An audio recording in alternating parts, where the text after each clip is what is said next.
오늘 행복하셨습니까? 무엇 때문에 행복하셨다라면 무엇 때문에 행복하셨고, 불행하셨다라면 무엇 때문에 불행하셨습니까? 저는 오늘 이 말씀의 제목을 행복은 여기에라고 잡았습니다. 제목을 통해 오늘 무슨 말을 할까 이제 추측을 해보신다면, 행복은 멀리 있는 것이 아니라 바로 가까이 있는 것이다. 행복은 내 주위에서 오늘 이 시간에 내가 찾아야 한다. 이렇게 제가 이야기를 할 것이라고 아마 생각을 해보실 수 있으실 것 같습니다. 그런데 제가 결론적으로 드리고 싶은 말은 아닙니다. 한 30%는 맞는 말이고요. 70% 이상은 틀린 말입니다. 벨기에 작가 메테르 링크가 쓴 파랑새라는 희곡이 있는데요.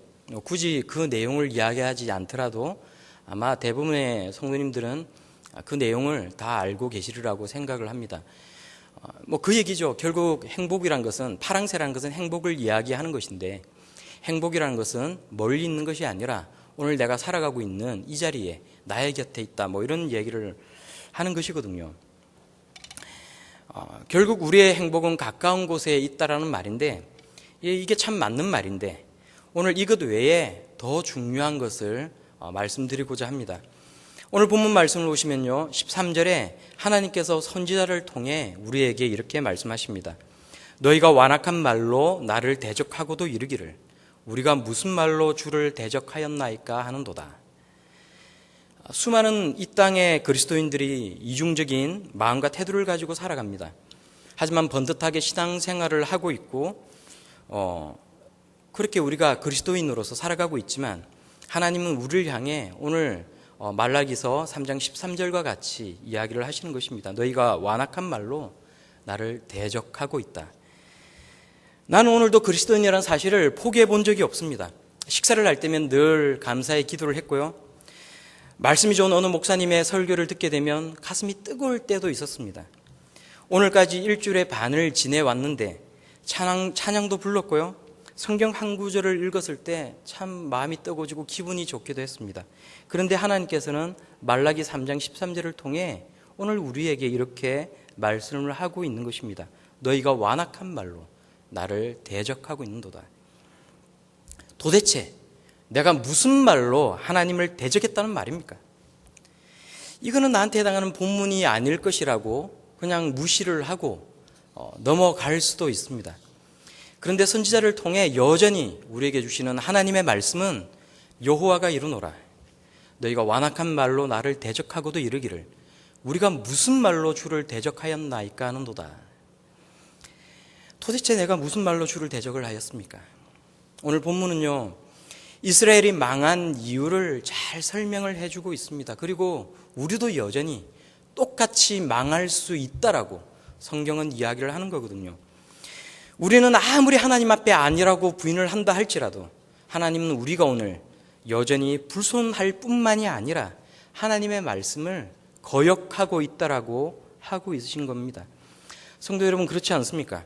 신앙생활을 하다가 보면 늘 성경을 읽을 때나 때로는 교회에서 듣는 말이 하나님의 말씀에 순종해야 된다는 이야기를 듣는데, 불쑥 우리 마음 가운데는 이런 생각이 들 때가 있습니다.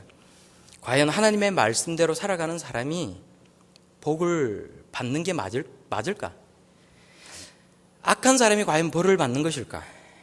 오히려 말씀대로 살려고 하는 사람은 세상을 살아갈 때 더 손해를 보고 있지는 않은가? 그런데 이런 생각을 하는 단계를 더 지나게 되면요, 우리 안에는 이중적인 마음이 생기게 되고요. 그러다가 보면 어느 순간부터는 나 자신도 이러한 이중적인 나의 마음의 태도를 인식하지 못한다는 겁니다.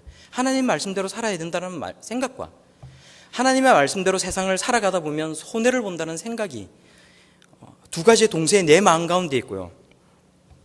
그래서 이런 이중적인, 그런 이중인격적인 그런 신앙의 모습을 가지고 내가 살아갈 수밖에 없다는 겁니다.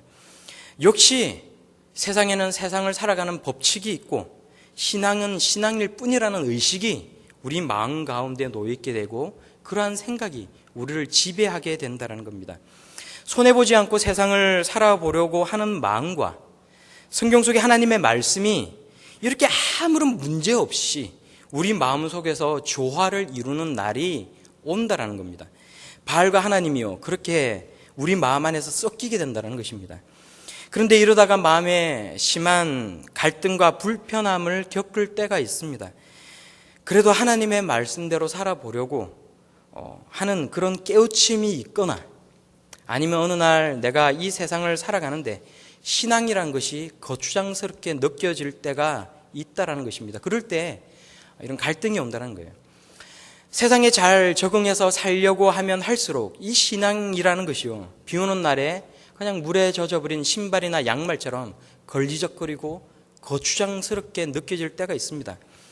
하나님께서 인과응보의 법칙을 따라 그냥 순종하는 사람에게는 복을 주시고 불순종하는 사람들에게는 벌을 주시고, 그래서 그냥 잘 믿고 순종해야겠다라는 생각이 들 수 있게끔 세상이 돌아가면 아무런 문제될 게 없는데, 아무리 생각을 해봐도 아무리 바라봐도 세상은 그렇지가 않거든요.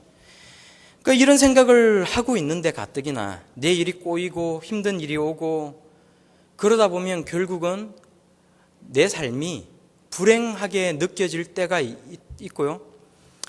그러다가 보면 내가 정말 이 하나님의 말씀대로 살아가야 되는 것이 맞는가라는 생각을 하게 된다는 것입니다. 조금은 제가 이제 극화시켜서 이야기를 했지만 누구나 한 번쯤은 다 가져보는 생각 아닙니까? 오늘 본문 말씀을 먼저 우리가 간략하게 분해를 해보면요, 이렇습니다. 13절에 우리가 무슨 말로 주를 대적하였나이까 라고 반문을 하는데, 하나님은 우리가 이런 말을 이런 생각으로 주를 대적하고 있다라고 말씀하십니다. 14절에 보시면요, 이는 너희가 말하기를 하나님을 섬기는 것이 헛되니 만군의 여호와 앞에서 그 명령을 지키며 슬프게 행하는 것이 무엇이 유익하리요. 우리가 이렇게 생각을 한다는 것입니다. 적어도 내가 세상에서 성공하고 잘 사는 것하고 하나님을 잘 섬기는 것하고는 아무런 상관이 없다는 것입니다. 하나님의 말씀을 지키고 잘못을 했을 때 진심으로 회개하고 슬프게 행하는 것이 세상에서 무슨 유익이 있냐라고 생각한다라고 이 14절에서 이야기를 하고 있는 것이거든요. 그런데 15절을 보시면 이것이 더욱더 현실적으로 표현이 되고 있습니다. 15절에요, 지금 우리는 교만한 자가 복되다 하며 악을 행하는 자가 번성하며 하나님을 시험하는 자가 화를 면한다 하노라 함이라. 근데 이것을 이 15절 말씀을요, 공동번역 성경에서는 더 우리 가슴에 잘 와닿게 표현을 하고 있습니다. 이렇게 이야기를 해요. 결국 살고 싶은 대로 살아야 살 길이 트이는 세상인걸. 못된 짓을 해야 성공하는 세상인걸. 하나님을 시험하고도 멀쩡하게 살아있지 않은가. 결국 살고 싶은 대로 살아야 살 길이 트이고 성공하기 위해 눈 딱 감고 그냥 못된 짓 한번 해야 성공하는 세상이 아니냐. 이렇게 살아도 멀쩡하게 잘 살고 있지 않느냐. 이런 생각을 우리가 하고 있다는 것입니다. 우리가 가졌던 생각은 혹시 아닙니까? 사람들 앞에서는 절대 하지 않는 내 마음의 생각입니다. 마음의 소리입니다. 하나님의 말씀대로 살아야 한다라고 사람들 앞에서 이야기는 하지만 속으로는 우리가 이렇게 다른 생각을 품고 있다라는 것입니다. 그리스도인이 아예 대놓고 이런 말을 하는 사람은 없을 겁니다. 아마 그런 사람은 그냥 끝장난 사람일 것입니다. 어쩌면 그런 사람은 불신자보다 하나님 앞에 더 완악하고 더 불손한 사람일 것입니다. 대부분은 겉으로는 이런 얘기를 하지 않습니다. 그냥 내가 겉으로는 좋은 신앙인인 척 그냥 그렇게 하면서 불의와 불신앙 앞에 분노하고 붕괴하는 사람인 것처럼 행동하는 그런 사람이지만, 그러나 하나님은 나의 본심을 이미 다 꿰뚫어 보고 계신다라고 성경은 이야기하고 있는 것입니다. 내가 아무리 아니라고, 나는 그런 사람이 아니라고, 내가 언제 주를 대적하였냐고, 내가 하나님 앞에 반문한다 할지라도 하나님은 여전히 나를 향해 너는 완악하고 나의 말에 대적하는 사람이라고, 거역하는 사람이라고 책망하고 있다라고 이야기하는 것입니다. 그러므로 16절을 보시면 그때에 여호와를 경외하는 자들이 피차에 말하매 여호와께서 그것을 분명히 들으시고 여호와를 경외하는 자와 그 이름을 존중히 여기는 자를 위하여 여호와 앞에 있는 기념책에 기록하셨느니라라고 말씀하십니다. 하나님은 우리의 생각을 다 아시고 우리의 말을 다 듣고 계시다라고 말씀하는데, 하나님을 경외하는 자와 하나님을 존중히 여기는 자를 그 앞에 있는 기억의 책에, 기념의 책이라고 이야기하고 있는데 기억의 책에 다 기록하셨다라고 말씀하는 것입니다. 그리고 17절에 보시면요, 주를 경외하고 존경하는 사람, 존중히 여기는 자에 대해 내가 정한 날에, 하나님께서 정하신 그날에, 우리는 알지 못하지만 반드시 그날에 그들을 나의 특별한 소유로 삼을 것이요, 또 사람이 자기를 아끼는 아들을 아낀가 같이 내가 그들을 아끼겠다라고 말씀하는 것입니다. 계속해서 18절을 보시면요, 진짜 주를 경외하는 사람인지 아닌지 모든 것이 안개에 쌓여 있는 이 현실 가운데서 모든 것이 분명해질 것이라고 이야기를 합니다. 그때 너희가 돌아와서라는 말은 잘못 번역한 것이고, 너희가 다시 의인과 악인을 분별하고 하나님을 섬기는 자와 섬기지 아니하는 자를 분별하리라라고 말씀합니다. 지금은 모든 것이 불분명하고 저 사람이 정말 하나님을 잘 믿는 사람인지 아닌지 알 수가 없고, 우리가 오판을 할 때도 있지만, 그러나 하나님께서 정하신 특별한 그날이 이르면 모든 것이 분명해질 것이요, 우리가 다시 한번 의인과 악인을 분별하게 될 것이라고 말씀하고 있는 것입니다. 14절과 15절에 그런 잘못된 삶의 태도를 가진 사람들에 대해서 4장 1절에 이렇게 이야기합니다. 보라, 용광로 불같은 날이 이르리니 교만한 자와 악을 행하는 자는 다 지푸라기 같을 것이라. 그 이르는 날에, 오는 날에 그들을 살라 그 뿌리와 가지를 남기지 아니할 것이로되 모든 것을 깡그리 불살라 심판하리라고 하나님은 말씀합니다. 그리고 하나님을 경외하고 존중하는 자들에 대해서는 두 가지를 약속하십니다. 먼저 2절에 내 이름을 경외하는 너희에게는 공의로운 해가 떠올라서 치료하는 광선을 비추리니 너희가 나가서 외양간에서 나온 송아지같이 뛰리라. 그날에서 외양간에서 나온 송아지같이 기쁨이 넘칠 것이라고 약속하시고요, 3절에 두 번째로 너희가 악인을 밟을 것이니 그들이 내가 정한 날에 너희 발바닥 밑에 재와 같으리라고 말씀합니다. 완전한 승리를 얻을 것이라고 우리들에게 약속하고 있는 것입니다. 그리고 3장 14절에 그리고 15절에 그런 잘못된 삶의 태도를 가진 자들은 분명히 이 3장 2절 말씀을 통해, 4장 3절 말씀을 통해 그러한 사람은 겉으로는 그리스도인이요 하나님을 경외하는 사람처럼 보인다 할지라도 그 사람은 악인이라고 이야기를 하는 것입니다. 우리가 일반적으로 신앙생활을 하면서 가지고 있는 생각과는 많이 다르지 않습니까? 우리가 하나님 앞에 나와 예배드리고 헌금하고 우리가 이렇게 기도하고 신앙생활을 하면 모두가 똑같은 그리스도인이요, 모두가 구원받는 사람이라고 생각하고 있지만, 하나님은 말라기서를 통해 의인과 악인을 분명히 구별할 것이라고 말씀을 하고 있는 것입니다. 자, 이제 이 본문의 말씀을 적용시켜서 우리가 그러면 다시 한번 생각을 해보겠습니다. 제가 며칠 전에 마트를 가다가, 이제 차를 끌고 마트를 가다가 어떤 아주머니가 애견센터에서 강아지를 한 마리 이렇게 굉장히 예쁜 옷을 입히고 조심스럽게 싸서 들고 가시는 것을 봤거든요. 문득 그런 생각을 해보았습니다. 강아지를 아기처럼 안고 나오는 그 아주머니를 보면서 우리가 이렇게 살아가다 보면 현실적인 어려움을 당하는 많은 사람들이 있지 않습니까? 뭐 질병 때문에, 경제적인 문제 때문에, 뭐 아니면 자식 문제 때문에, 뭐 남편 문제 때문에, 어쨌든 뭐 여러 가지 많은 고민을 안고 그래서 힘들게 살아가는 사람들이 있는데, 과연 누가 행복할 것일까? 저렇게 아주머니 손에 안겨서 애지중지 키워지는 저 강아지가, 내 새끼라고 불리는 저 강아지가 행복할 것인가? 아니면 힘들게 오늘 하루를 근근히 살아가는 그 사람이 행복할 것인가? 뭐 이런 생각을 한번 해봤습니다. 우리가 생각하는 그 행복의 요건이 뭘까요? 어떻게 하면 행복할까요? 성도 여러분들은 뭐가 충족되면 행복하리라고 생각을 하십니까? 재정적인 문제가 채워지면 행복한 사람도 있을 거고요.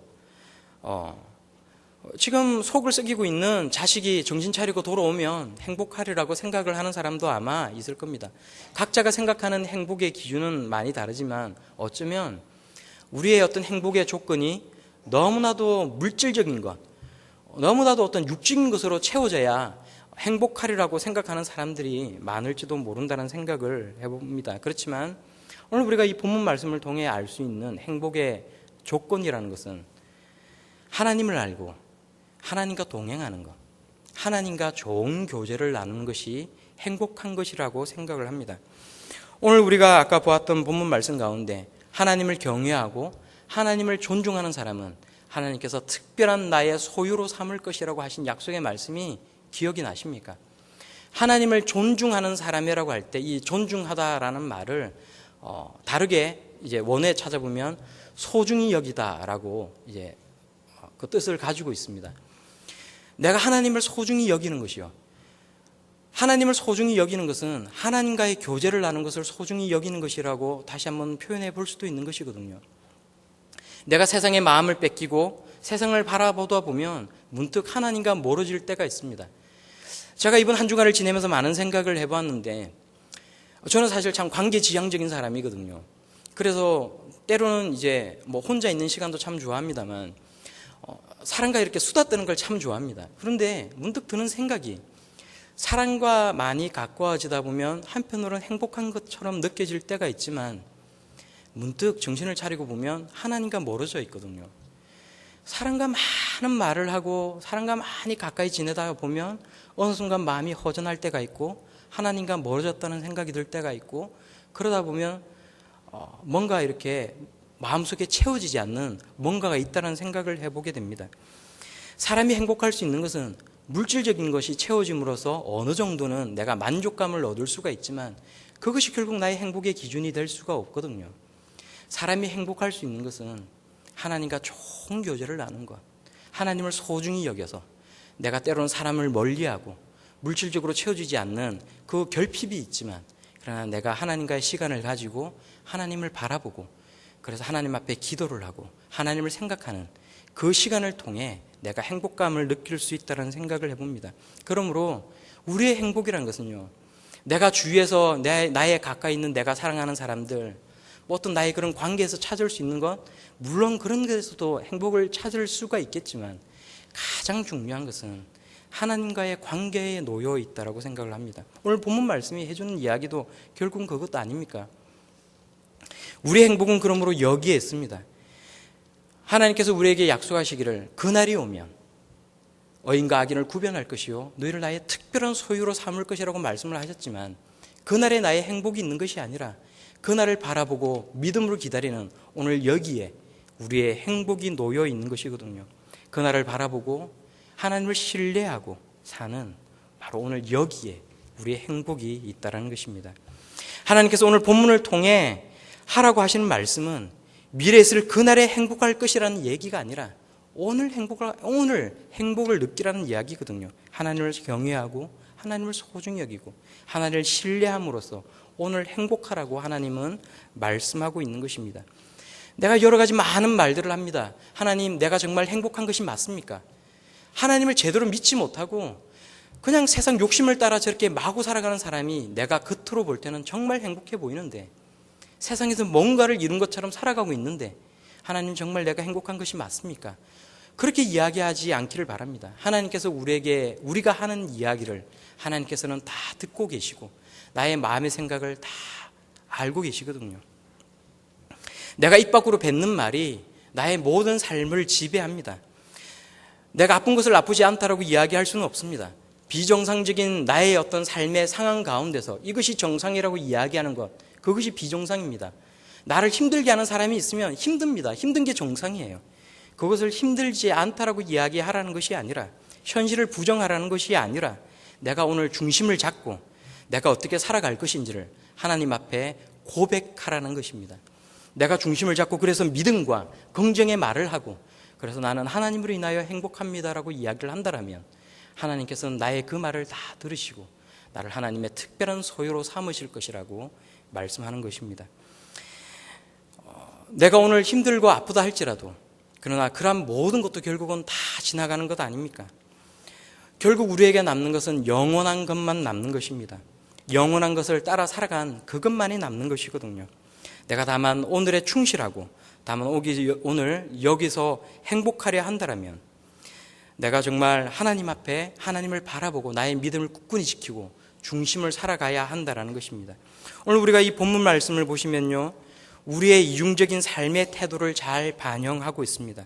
수많은 가짜들, 우리 가운데 놓여있는, 우리 가운데 함께 신앙생활을 하고 있는 수많은 가짜 그리스도인들, 그 사람이 진짜인지 가짜인지 구별되지 않는 그런 수많은 그리스도인들과 우리가 함께 신앙생활을 하고 있고, 때로는 내가 가짜로 오해받기도 하고, 때로는 저 사람이 진짜인 것처럼 속이기도 하지만, 그러나 하나님은 우리의 모든 것을 다 알고 계신다는 것입니다.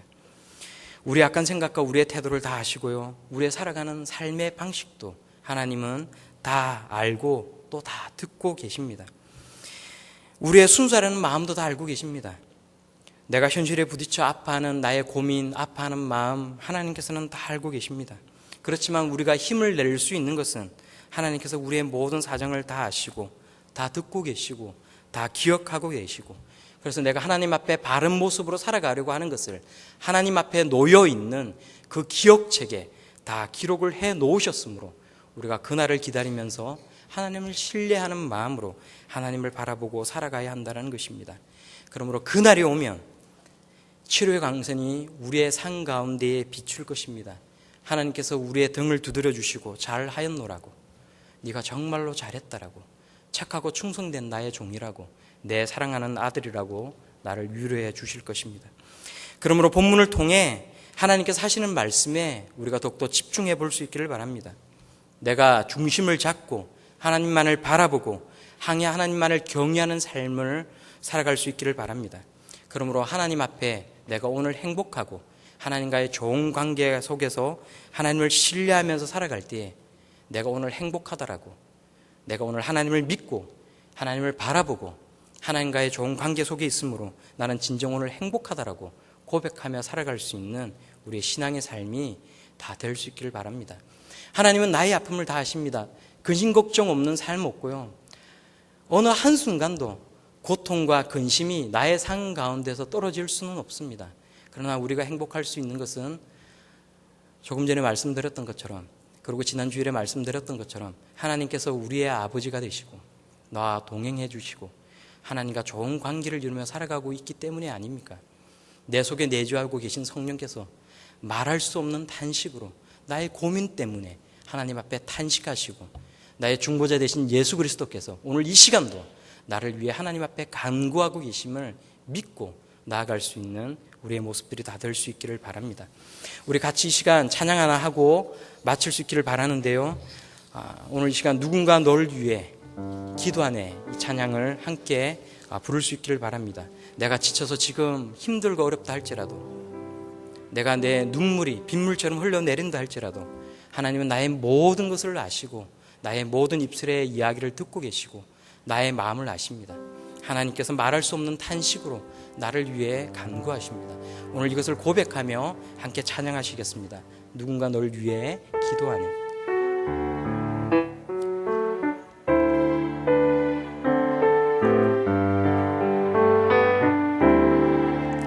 당신이 지쳐서 기도할 수 없고 눈물이 빗물처럼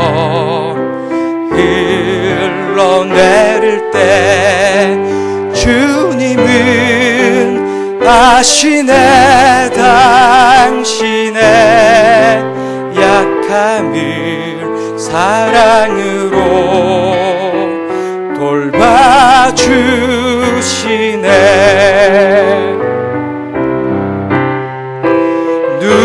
누군가 널 위하여,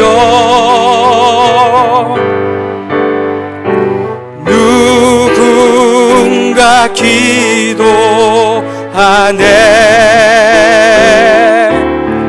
내가 홀로 외로워서 마음이 무너질 때 누군가 널 위해 기도하네. 2절 부르겠습니다. 당신이 외로이, 당신이 외로이 홀로 남았을 때 당신은 누구에게 위로를 얻나. 주님은 아시네. 당신의 당신의 마음을 그대 홀로 잊지 못함을 조용히 그대 위해 누군가 기도하네. 내가 홀로 외로워서 마음이 무너질 때 누군가 널 위해 기도하네. 아멘. 우리 시간 함께 잠깐 통성으로 기도하며 나아가겠습니다.